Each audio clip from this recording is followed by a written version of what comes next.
જો આ માખણ ચોરીની લીલા એ ચિત્ત ચોરીની લીલા છે. સાધારણ ચોરી પણ આપણા ઘરે થાય ને તો આખો દિવસ કેવું છે જે આપણને વિચાર આવ્યા કરે, ક્યાંથી આવ્યો હશે, કેવો હશે, શું લઈ ગયો હશે, કોણ હશે, ક્યાં ગયો હશે, આખો દિવસ એના માટે રહે ને. તો સાધારણ ચોર ચોરી કરે તોય મન લઈ જાય, તો ચિત્ત ચોર જયારે ચોરી કરવા આવતો હશે ત્યારે કેવું મન ગોપીઓનું ઠાકોરજી સાથે જતું હશે. પ્રભુની આ ચૌર્ય લીલા એને બહુ વિશેષ રૂપે કહી છે. કારણ સંસારમાં જે કર્મો નિંદનીય છે, કારણ કે જો ચોરી કર્મ હોત અને લીલા ન હોત તો નિંદનીય બને. પણ પ્રભુની આ સઘળી લીલાઓ છે. કૃષ્ણ તત્વને સમજવા માટે આ બાબત સમજવી બહુ જરૂરી છે. ભગવાન ક્યારે કોઈ પણ કર્મ કરતા નથી, એ લીલા કરે છે. આ દશમ સ્કંદમાં જે કાંઈ પણ છે એ ભગવાનના કર્મો નથી, લીલા છે. સ્પષ્ટ ભગવદ ગીતામાં ભગવાને કહ્યું, નમામ કર્માણિ લિપ્પંતિ નમે કર્મ ફલે સ્પૃહા. હું ક્યારે કોઈ કર્મ કરતો નથી, કર્મની મને કોઈ સ્પૃહા નથી. જન્મ કર્મ ચમે દિવ્યમ. મારું તો બધું દિવ્ય છે, મારું કર્મ કર્મ નથી, લીલા છે. અને એટલા માટે કર્મના સિદ્ધાંતો ભગવાનને લાગુ પડતા નથી, કારણ કે કર્મ કરતા નથી. ભગવાનને લીલાના સિદ્ધાંતો લાગુ પડે. અને લીલા કોને કહેવાય? અનાયાસેન હર્ષાત ક્રિયમાણ ચેષ્ટા સલીલા. કેવલ આનંદની અભિવ્યક્તિ એ જ લીલા છે. સીધી સાદી ભાષામાં સમજાવું તો કોઈ નાટકમાં સ્ટેજ ઉપર વિલનનો એટલો સારો રોલ કરે કે લોકોને ગુસ્સો આવી જાય, એટલો સારો વિલનનો રોલ કરે તો એને એવોર્ડ મળે કે સજા મળે? એવોર્ડ મળે. એ જ કામ ગામમાં જઈને કરે તો ગામમાં કરવું એ કર્મ અને સ્ટેજ પર કરવું એ લીલા છે. એટલે પ્રભુ આ જે કાંઈ પણ કરી રહ્યા છે એ પોતાના આનંદનું દાન કરવા માટે કરે છે. એટલે ભગવાનને કોઈ કર્મ નડતા નથી. અને કર્મના ચશ્મા પહેરી કૃષ્ણની લીલાઓનું મૂલ્યાંકન કરવું નહીં. નહીં તો કૃષ્ણમાં દોષ દર્શન કરી લેશો. અરે કૃષ્ણ ચોરી કરતો તો હું કરું એમાં ક્યાં વાંધો? અરે એ રીતે લીલા છે તો પછી ગિરિરાજજીએ ઉચક ને તું ગિરિરાજ ઉચકીને બતાવ તો માખણ ચોરવા ચોરી ની છૂટ. લીલાઓ છે. આ ભેદ સમજવો. કારણ ચોરી એ સંસારમાં કર્મમાં નિંદા છે. અને તમે જેમ હવેલીમાં જાઓ ધોળ પર ચોરી ચોરી માખણ ખાઈ ગયો રે ને માખણ કે ચોરૈયા કી જય ને આપણી જય બોલો છો, પછી ઘરે આવીને શું કહો? આજે તો પ્રભુના બહુ ગુણગાન કર્યા. ચોર કયો ક્યાં ગુણગાન કર્યા? ચોર કેવો ગુણગાન કહેવાય? પણ પ્રભુના ગુણગાન છે. કેમ? ચોરી એ ભગવાનની લીલા છે, કર્મ નથી. કારણ આ લીલા કરીને પણ ભગવાનનો યશ ઘટતો નથી, વધે છે. તમે જ ગિરિરાજ ધાર્યાષ્ટકમાં નથી ગાતા? કોઈ એવું વખાણ અમારા ઘરે જે ચોર આવ્યો ને બહુ સારો, જે ચોરી કરીને ગયો મજા આવી ગઈ, કોઈ આવું કે? ગોપીઓ તો ચોરી કરીને ઠાકોરજી જાય ને તો ઉત્સવ કરે, ગિરિરાજ બાબાને ભોગ ધરે કે હું તું એ સખી બડ ભાગ્ય ભરી નંદલાલ તેરે ઘર આવત હે. કેવી ભાગ્યશાળી છું કે તારા ઘરને પોતાનું જાણી અને ઠાકોરજી તારી સામગ્રી અંગીકાર કરવા આવ્યા. કારણ કે ગોપીઓ જયારે વલોવતી હોય ને માખણ વલોવતા ગોપીની આંખ ભીંજાઈ જાય કે પ્રભુ આ તારા ઘરે 9 લાખ ગાયો ને ભંડાર ભરેલા, અમારું આ બટેરામાં મૂકેલું માખણ તારા સુધી કેમ પહોંચાડું? અમે અસમર્થ છીએ. પ્રભુ કે તું અસમર્થ છે, હું તો અસમર્થ નથી ને. ભલે ને ગામના લોકો ચોર કે, પણ ચોર કહેવડાઈને પણ હું તારો મનોરથ પૂરો કરવા ચોક્કસ તારા ઘરે આવીશ. અને જ્યારે પ્રભુ ભક્તના મનોરથો પૂરા કરવા જાય ત્યારે પ્રભુનો યશ ઘટતો નથી, વધી જાય છે. ભક્તની પ્રત્યેનો પ્રેમ અને પ્રભુની કરુણાના દર્શન એમાં થાય. તો આ લીલા છે, કર્મ નથી. એટલે પ્રભુના યશ અને ગુણગાન કહેવાય. કોઈ કાળો હોય ને તમે કાળો કહો તો એનું અપમાન કહેવાય કે ગુણગાન કહેવાય? કાળા કાળા ચોરની મોહિની લાગી રહે ને કાળો કરે કેટલું કેટલું ગાતા હો છો તમે. કાળિયા ઠાકર ને કેવું કેવું કહેતા હો. પણ પ્રભુની આ લીલા છે એટલે એ ગુણગાન છે, એની નિંદા નથી.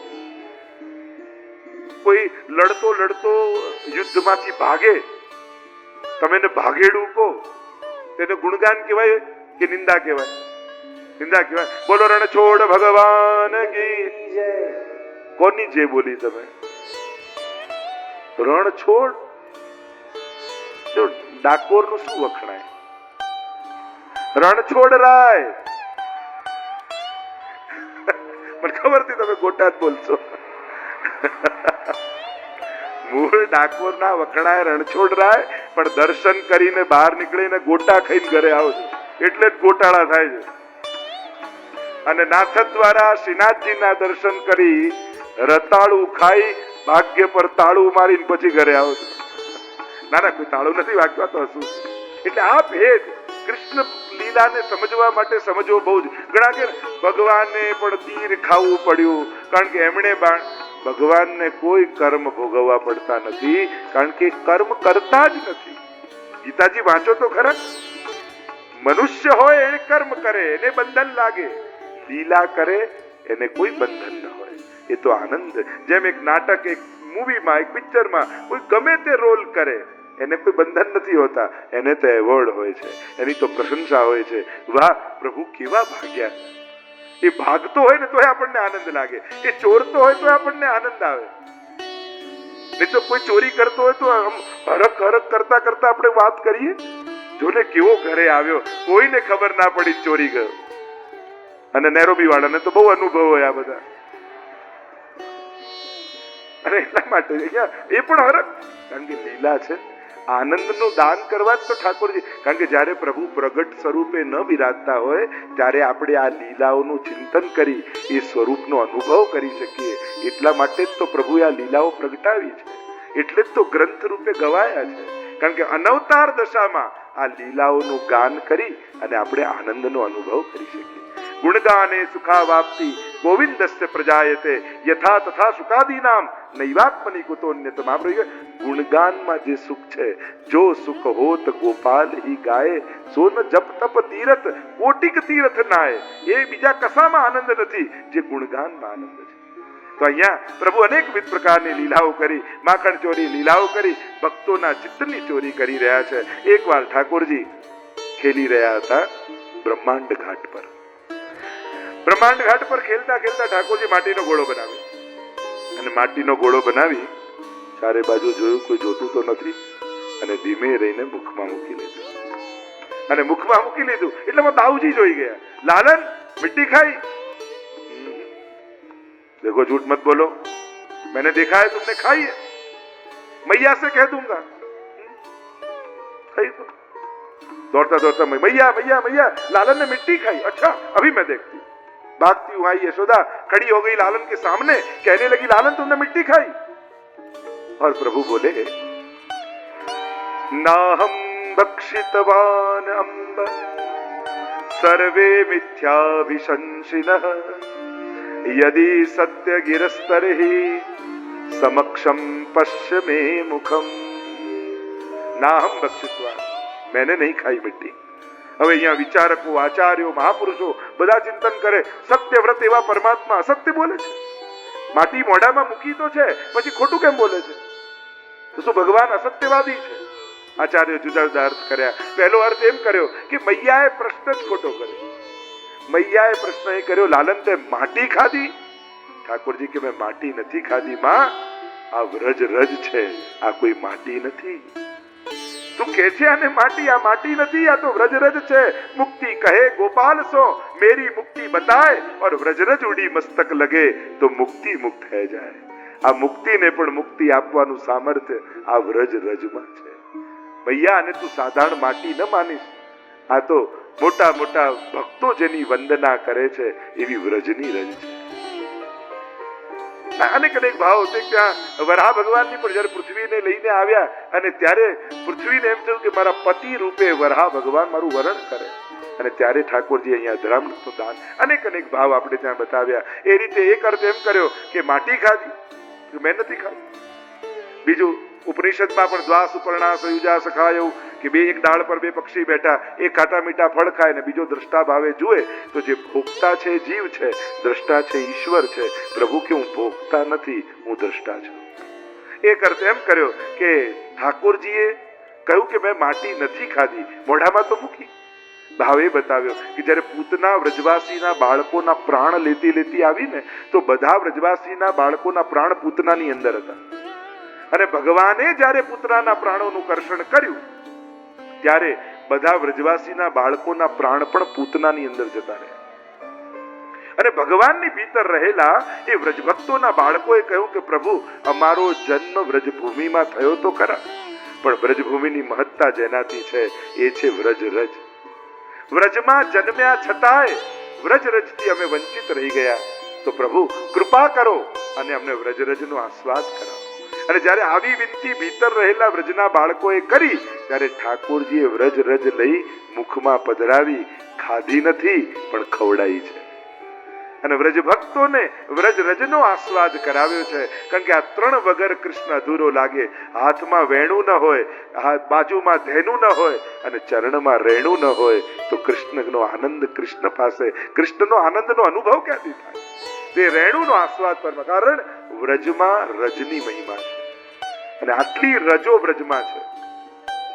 એક ઠાકોરજીના ચરણની રજ, બીજી ગાયોના ખુરની રજ, એનો પણ બહુ મહિમા, ગોરજનો. કારણ કે ઠાકોરજી ગોરજના માનો શણગાર છે. ગોરજ છૂરિત શ્યામ લંગ, જ્યારે ઠાકોરજી પધારે ને ત્યારે ગોરજથી મંડાયેલા ઠાકોરજી હોય, અને બહુ સજ્યા ધજ્યા હોય ને ઠાકોરજી, એના કરતા વેર વિખેર હોય ને ત્યારે વધારે સુંદર લાગે. અને એ સુંદરતા રજની છે તો ગોરજ. અને ત્રીજું કયું? ગોપીઓની ચરણ રજ. વંદે નંદ વજસ્ત્રીણામ પાદ રેણુમ અભિક્ષ્ણસઃ યાસામ હરિકથોદ ગીતમ પુનાતિ ભુવનત્રય. જ્યારે ઉદ્ધવજી પાછા વળે, આપણે નાટિકામાં જોયું હતું ને, છેલ્લે એ જ્યારે રાધા મધુરા આપણે દર્શન કરી રહ્યા હતા, અને છેલ્લે ઉદ્ધવજી એ રજ માથે લગાવીને જાય, એ ગોપીઓની ચરણ રજ. તો આ ત્રણ રજ એમાં છે. અને રજ જ શોભા છે. ઘણી બધી ચર્ચાઓ રજ માટે આવી. અને આ જ્યારે મૈયા જોડે વાત કરતા પ્રભુએ કહ્યું, તને ભરોસો ન હોય તું મારું મુખ ખોલીને જોઈ લે, આ ખોલ, મોઢું ખોલ. અને પ્રભુએ જ્યાં મુખ ખોલ્યું, બ્રહ્માંડના દર્શન થયા. ત્રિલોકમાં પૃથ્વીમાં ભારત વર્ષમાં વ્રજમંડલ, વ્રજમંડલમાં બ્રહ્માંડ ઘાટ, અને બ્રહ્માંડ ઘાટમાં પોતાને ઉભેલા યશોદાજીએ જોયા. ચકિત થઈ ગયા. અરે આ કોઈ દેવની માયા છે કે મારો બાળક નહીં પણ ઈશ્વર છે. અને જો આ ઈશ્વર હોય તો મેં કેટલા અપરાધ કર્યા છે, અને વળી છું, અને ભોજન નથી આપ્યું, અને માર્યો છે. મારા જેવી પાપણ કોણ? અરે આને તો સિંહાસનમાં પધરાવી, આની તો ષોડશોપચાર પૂજા કરવી જોઈએ. પ્રભુને થયું આ તો ગડબડ થઈ ગઈ. હું તો સેવાના સંબંધોના સુખ લેવા આવ્યો છું, અને મૈયાને પૂજા કરવાની ઈચ્છા થાય છે. જો આપણે ત્યાં બે માર્ગ છે, એક પૂજાનો માર્ગ, એક સેવાનો માર્ગ. ષોડશોપચાર, પંચોપચાર પૂજા, જ્યાં મર્યાદા માર્ગી મંદિરો હોય ત્યાં પૂજનનો પ્રકાર હોય, ત્યાં પંચોપચાર, ષોડશોપચાર, આહ્વાનથી લઈને વિસર્જન સુધી આવા પ્રકારની પૂજા થતી હોય. અને પુષ્ટિ માર્ગી હવેલી હોય ત્યાં સેવા થતી હોય, મંગળાથી લઈને શયન સુધી. નંદાલયમાં લાલન જે રીતે નંદ બાબાના ઘરે રહે એ રીતે લાલ લડાવવામાં આવે. આ અષ્ટ સમયના દર્શન શું છે હવેલીમાં? આ હવેલી એટલે શું? નંદ બાબાનું ઘર. અને ત્યાં ઠાકોરજી જે રીતે રહેતા એ રીતે લાલ લડાવવામાં આવે. જેમ નંદાલયમાં સવાર પડે ત્યારે સૂરજ પોતાના સુવર્ણમય કિરણોને લઈને ઉગે, ચારે બાજુ પક્ષીઓ કિલરવ કરવા લાગે, વ્રજ ભક્તો મંગળાના દર્શન કરવા માટે આખો ચોક ભરાઈ ગયો હોય. યશોદાજી લાલનને જગાવવા માટે આવે, અને જુએ તો ગાઢ નિંદ્રામાં પ્રભુ સૂતા હોય. ફરી થાય, હજી ભલે થોડી વાર સૂતો, પાછા થોડી વારમાં આવે ને જુએ તો લાલન પડેલા હોય, અને સૂતા પ્રભુ એવા સુંદર લાગે. કેસ વિખરાયેલા હોય, કપોલ પર પાનની પીક લાગી ગઈ હોય. કહ્યું હવે લાલનને દર્શન કરવા સમસ્ત વ્રજભક્તો આવ્યા છે, તો પ્રભુને જગાવું. લાલન જાગો. એટલે જ્યારે જે દર્શન કરવા આવો ને ત્યારે એ લીલાનો ભાવ કરજો કે હમણાં પ્રભુ આ લીલા કરી રહ્યા છે, અને એ ભાવથી દર્શન કરશો ને તો દર્શન કરવાનો આનંદ બદલાઈ જશે. અહીંયા ઠાકોરજી વૈષ્ણવી માયાનું આવરણ લાવ્યા યશોદાજી પર, ફરી બાલ ભાવ જાગ્યો અને ઠાકોરજીને ગળે લગાડી દીધા. અને પ્રભુ આ તો સર્વ ભાવે ન ભજનીય વ્રજાદીપ, સર્વ ભાવનો આનંદ લેવા વ્રજમાં ઠાકોરજી પધાર્યા છે. અહીંયા અનેકવિધ પ્રકારની લીલા, આગળ દામોદર લીલાનું વર્ણન આવ્યું. ઠાકોરજી બીજે ચોરી કરવા જાય, યશોદાજીને થયું કેમ આવું પ્રભુ કરે, લાવ મારી હાથે સામગ્રી બનાવો. અને એકદા ગ્રહદાશીશુ યશોદાનંદ ગેહિની કર્માંતર નિયુક્તાસુ નિર્મમંથ સ્વયં દધી બંધન કરવા બિરાજ્યા. લાલન ભૂખ્યા થયા, યશોદાજીનો પાલો ખેંચવા લાગ્યા, દધીબંધન મૂકી દીધું, લાલનને લીધા ગોદમાં, પયપાન કરાવવા લાગ્યા. યશોદાજી સામે જોયું, ચૂલા ઉપર દૂધ ઉભરાવા લાગ્યું. કારણ કે દૂધને થયું કે મૈયાનું દૂધ પીધું એટલે મારું ગ્રહણ નહીં થાય, અને જે દેહ સેવામાં ન વપરાવાનો હોય એનું તો બળી જવું જ સારું. અને આમ વિચારીને દૂધ ઉભરાઈ અગ્નિમાં પડવા લાગ્યું. યશોદાજીને થયું આ તો પ્રભુની પ્રિય ગાયનું દૂધ છે, માંગશે તો શું આપીશ. લાલનને મૂક્યા નીચે, દૂધ બચાવવા દોડે. બહેનોનો સ્વભાવ ને, હાથ બળે વાંધો નહીં પણ દૂધ ના ઉભરાવું જોઈએ. ઘણી વાર આમ દૂધ પકડી લે પછી ભલે આમાં અડધો કલાક કર્યા કરે, સહજ છે. અને જ્યારે યશોદાજીને આ જોયા તો લાલનને એમ થયું ધર્મી ગોદમાં છે, ધર્મ બચાવવા જાય છે, ફલ ગોદમાં છે, સાધન બચાવવા જાય છે. ન ગમ્યું, ગયા ભંડારમાં મને મટકીઓ ફોડી નાખી, દહીં દૂધ વિખેરી નાખ્યું. યશોદાજીએ જોયું આવો ઉદંડી મારો લાલન થયો છે. બધા કહેતા હતા હું માનતી નહોતી, આજે મારી આંખે જોયું, આજે લાલનને નહીં છોડું. આ લીધી હાથમાં લાકડી, આગળ લાલન, પાછળ યશોદાજી. થાક્યા યશોદાજી તો મોટી ઉંમરના છે, થાકી ગયા, બેસી ગયા, રડવા લાગ્યા. અને નિસ્સાધનતા તો સાધન છે પ્રભુને પકડવાનું. પ્રભુ પકડાઈ ગયા. આજે તો તને બાંધીશ. ખાંડણીયું પડ્યું હતું એની જોડે લાલનને બાંધે, પણ 2 આંગળ નાનું પડે. અહમતા ને મમતા છે તો પ્રભુ ક્યાં બંધાવાના, રજોગુણ ને તમોગુણ છે તો પ્રભુ ક્યાં, આ તો 2 આંગળ છે. પણ ગોપીઓએ સાધન આપ્યા એટલે હવે તો બંધાવવું પડશે. સેવા, રીત, પ્રીત, જે આંગળ ખૂટતી હતી રીત અને પ્રીત મહાપ્રભુજી જોડી દીધી એટલે બંધાઈ ગયા ઠાકોરજી. અને બંધાયા તો પ્રભુનું તો બંધાવું પણ કોઈની મુક્તિ માટે છે. ખાંડણીયા બાંધી ખેંચવા લાગ્યા. 2 વૃક્ષ હતા યમલા અર્જુનના, વચ્ચેથી નીકળ્યા, પ્રભુ તો નીકળ્યા, ખાંડણીયું ફસાઈ ગયું. જોર લગાવ્યો, કડાક કદઈને શોર થયો, બંને વૃક્ષો પડ્યા. નલ કુબર અને મણિગ્રીવ પ્રગટ થયા. સુંદર સ્તુતિ કરી. વાણી ગુણાનું કથને શ્રવણવ કથાયામ હસ્તૌ ચ કર્મસુ મનસ્તવપાદિયોન. વાણી આપના ગુણોના ગાન કર્યા, મન આપનું સ્મરણ કરે, શરીર આપની સેવા કરે. અને કૃપા કરી છે, ક્ષમા આપી છે, ઉદ્ધાર થયો છે.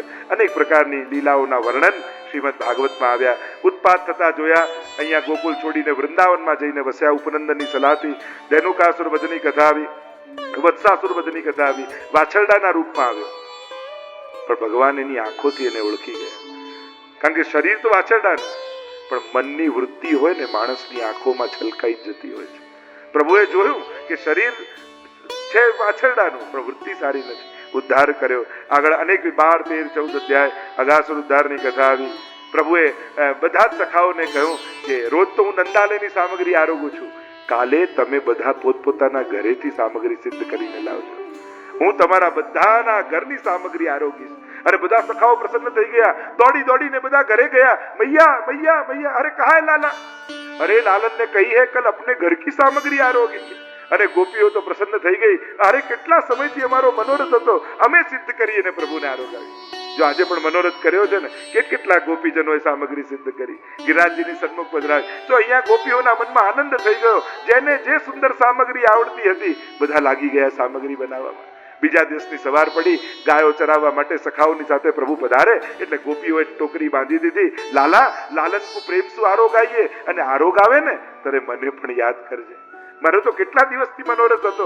અને સખાઓને લઈને ઠાકોરજી શ્યામ ઢાક પર પધાર્યા. ગિરિરાજજીની તરેટીના પૂંછડીના ભાગમાં શ્યામ ઢાક પર પ્રભુ પધારે છે. અને કુંડાળું કર્યું સખાઓનું, વચમાં દાઉજી અને ઠાકોરજી બિરાજે. કહ્યું હવે ખોલો ટોકરીઓ. અને બધા પોતપોતાની છાક ટોકરી લઈને આવ્યા. ખોલી, લે લાલન, મારી મૈયા પેડા બહુ સુંદર બનાવે, લે આરો. ઠાકોરજી, હા બડે સુંદર. અરે મારી મૈયા બરફી બહુ સુંદર બનાવે, આરો. અરે મીઠો ક્યાં સુધી ખાય, મારી મૈયા થપડી બહુ સુંદર, લે આરો. અરે બહુ સુંદર. પ્રભુ વખાણ કરતા જાય ને આરોગતા જાય. એટલામાં એક દૂર ગરીબ બ્રાહ્મણનો દીકરો મધુમંગલ વિચાર કરે કે બધા જ પોતપોતાના ઘરેથી કંઈક સામગ્રી લાવ્યા, હું તો કાંઈ નથી લાવ્યો. અરે આવો અવસર ફરી મળે ન મળે. દોડતો ઘરે ગયો. માં પુકાર કરતો ઘરે ગયો. શું છે બેટા? અરે ભૈયા, બધા પોતપોતાની સામગ્રી આરોગ આવે છે, આવો અવસર ફરી મળે ન મળે. આપણા ઘરની મારી પણ ઈચ્છા છે કે કંઈક પ્રભુને આરોગ આવે. માનું હૃદય ભરાઈ આવ્યું, આંખો છલકાઈ. બેટા, આપણે ગરીબ બ્રાહ્મણ, આપણા ઘરે તો કાંઈ નથી. ના માં, કંઈક તો હશે ને, તું જો કંઈક શોધ. જો બેટા તારી આંખે જોઈ લે, ઘરમાં કાંઈ નથી. બધા ડબ્બા ઊંધા કરીને બતાવ્યા. જો તારી. ના માં, મારા મનમાં મનોરથ છે, આવો અવસર ફરી મળે ન મળે. પ્રભુ બધાની સામગ્રી આરોગે. મારે પણ મનમાં ભાવ છે કે આપણા ઘરનું કંઈક આરોગે. બેટા, પરમ દિવસની ખાટી છાશ સિવાય ઘરમાં કાંઈ નથી. હા તો માં એ આપી દે. બેટા બહુ ખાટી છે, ભલે ખાટી તો ખાટી, લા મને ભરી આપ. કુલડામાં ભરી દીધી અને મધુ મંગલ તો પ્રસન્ન થઈ ગયો. કુલડો લઈને ભાગતો ભાગતો ભાગતો ભાગતો શ્યામ ઢાક પર આવે અને દૂર ઉભો ઉભો જુએ તો કોઈના પેડા, કોઈની જલેબી ને કોઈની બરફી પ્રભુ આરોગી રહ્યા છે. મનમાં સંકોચ થયો, અરે આવી ખાટી છાશ આપીશ તો ઠાકોરજી મારી મજાક કરશે. લઈને આવ્યો તોય આવી ખાટી છાશ મધુ મંગલ. ના ના, પ્રભુને આ ન પાય, પણ મારા હાથમાં જોશે તો માંગશે. શું કરું? વિચાર આવ્યો, લાવ હું જ પી જઉં. એટલે પ્રભુ માંગે જ નહીં અને જ્યાં મોઢામાં કુલ્લું અડાડ્યું, પ્રભુની દ્રષ્ટિ પડી. મધુમંગલ ઉભો રે. પ્રભુ દોડ્યા છે બધાને મૂકીને અને જોયો, ગભરાયો મધુમંગલ, ક્યાંક પ્રભુ ચાખી ન લે. આખું કુલ્લડ ઉલેડી દીધું મોઢામાં. મોઢું નાનું ને કુલ્લડ મોટો. ધાર નીકળી હોઠ પાસેથી અને ઠોડી પર આવી. ટપ ટપ ટપ ટપ ટપ ટપ છાછ પડવા લાગી અને પ્રભુ દોડતા જઈ ખોબો મૂકી ગટ ગટ ગટ ગટ ગટ ગટ ગટ છાછનું પાન કરવા લાગ્યા અને મોઢું પોછીને એટલું બોલ્યા, મધુમંગલ આવી મીઠી છાછ તો ક્યારે નથી પીધી. અને આજે પણ ત્યાં વૃક્ષોમાં દૂના જેવા પત્તા ઉગે છે. બધા તોડી તોડીને લાવ્યા અને પ્રભુના ખોબામાં જે હતી ને, આને પાત બનાએ દોના દિए सबन को बांट, અને બધાને થોડી થોડી છાછ આપી. બધા પાન, હા લાલન બહોત મીઠી હૈ, બહોત મીઠી હૈ. એટલામાં જે ગાયો ચરાવતા હતા એ પાછળ રહી ગયેલા ગોપો એ દોડતા દોડતા આવ્યા. અરે લાલા, તે બધાને પીવડાવીને અમે તો રહી ગયા. પ્રભુ કે હવે તો ખતમ થઈ ગઈ, કઈ પણ કર, અમને પણ પીવડાવ. આટલી મીઠી છાછ એકલો પી જાય ના ચાલે. પ્રભુ કે બધાને આપી દીધી, હવે ક્યાંથી લાવ? અમે ના જાણીએ, તું ક્યાંકથી લાવ ને પીવડાવ. પ્રભુને યાદ આવ્યું કે હવે ખોબામાં તો નથી પણ હાથમાં લાગી છે. જીન નહીં પાયો સુનો રે ભૈયા, મેરી હથેરી ચાટ આજ દધી મીઠો.